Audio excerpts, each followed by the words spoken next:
公路总局对2016年开始推动幸福巴士计划，除了甲客运业者合作以外，嘛辅导白牌仔车，加做服务偏向的大众运输工具。今日发表阶段性的成果，嘛讲未来会继续增加路线，提供更较完整的服务。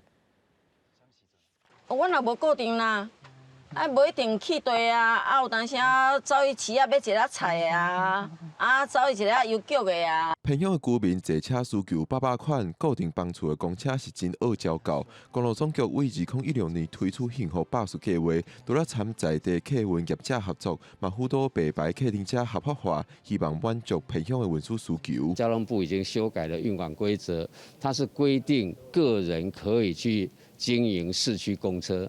那既然个人可以经营市区公车的话，那在偏乡我们就来辅导。原来偏乡的某一些聚落里面，左右邻居互相帮忙去叫车的这个部分，那大概就是白牌车。目前幸福巴士的路线全台计共有322条，也搁伫咧增加当中。但是公路总局嘛坦白讲，上尾一里路的需求也未全部完成。他想搭的时候，有可能说太远的路线不适合。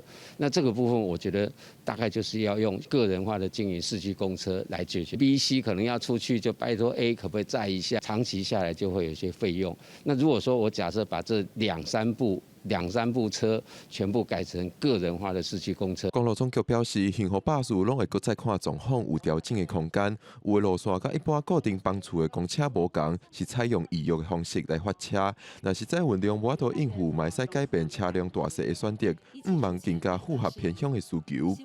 记者郭美长随台北报道。